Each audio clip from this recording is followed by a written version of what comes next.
Alright, so I'm going to be talking about Season 7 of the Clone Wars, specifically about Ahsoka's arc in episodes 5 and 7. So I'd like to start with the quote, the opening words in the beginning of episode 7.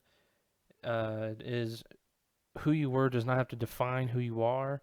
I think these words are pretty indicative of the entire theme for the Clone Wars, at least in Ahsoka's arc. So it pretty well mirrors Trace and Rafa's parents. What happened to them? They were killed accidentally by Jedi, and the carelessness that happens to them hardens their hearts towards Jedi in general. So they no longer see any altruistic means as having any altruistic basis. They sort of see the world and the universe as um, something to be exploited and something to survive from. Survival is the only thing that they really see. And while Ahsoka never seems to have this outlook, she sort of needs to recognize this outlook, and as her time in the Jedi Order never really allowed her to do this.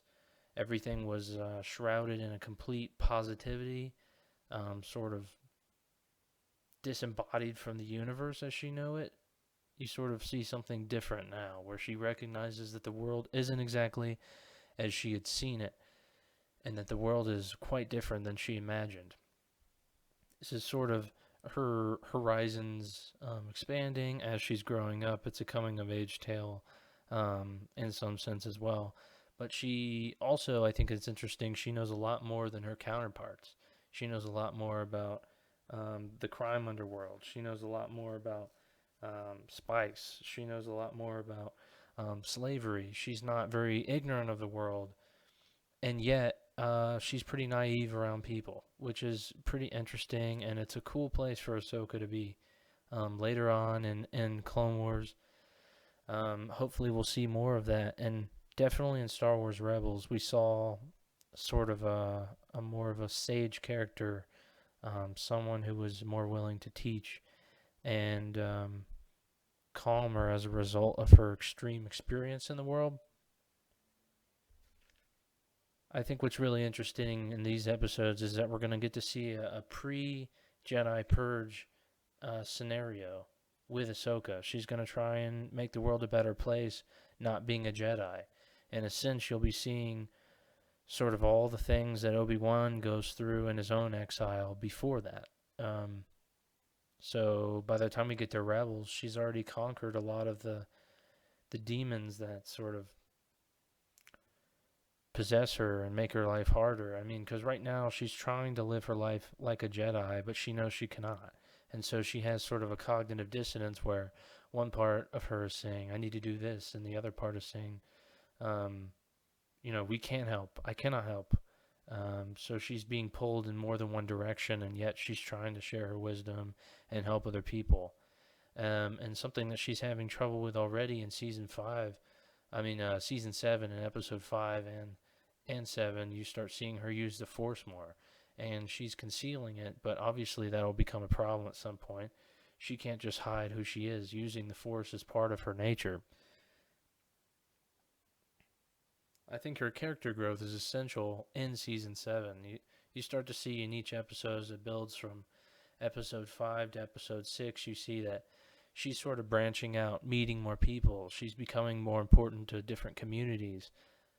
She starts to see that living in one place, above other people, in her ivory tower, so to speak, is not the way to help people. It's on the ground, and it's doing things that matter for people who matter to her. And so she's going to have to sort of change her outlook. I think it's interesting how the Night Owls in episode 7 are sort of watching her, because I think that they'll find a kindred spirit in her, in that Ahsoka's exiled from her own people, and she's trying to live by the values and ideals that those people held dear, while not being one of those people, which is exactly what the Night Owls are doing. They're trying to reclaim their home from people who sided with someone that's not one of them. And in a sense, that's the same thing that the Jedi Order did. They turned against Ahsoka, and they inadvertently and accidentally sided with Palpatine, who would become Darth Sidious and murder most of the Jedi. Maybe not directly, but it's a very similar sort of deal. They're both being plagued by Sith or pseudo Sith, fake Sith. Darth Maul and Sidious are just making everyone's life hell, and so hopefully the Night Owls will kind of see that in Ahsoka, and so that's probably why she'll become a crucial part of the following episodes in taking on Darth Maul and reinstating a Mandalorian government that is ruled by Mandalorians, not by Darth Maul. I think what's really interesting is you start to see not just her abilities expand, but sort of like her horizons, but more than that, just her entire mind is sort of gearing up for what comes in the Empire era. And you sort of see how she uses her mind to sort of solve problems, but she's also trying to guide people on the right path, which is definitely what she'll be doing in and around Rebels time frame, and probably afterwards as well. As long as there's crime in the galaxy, good people will try and rise up and help. At least that's sort of what the Jedi believe. And while not being a Jedi, she still uses the light side of the Force. And she no longer she's no longer a Jedi, but she does quite a few things that are very much like the Jedi. She sort of just has to start doing what she thinks is right and helping others whenever she can, whenever she's able.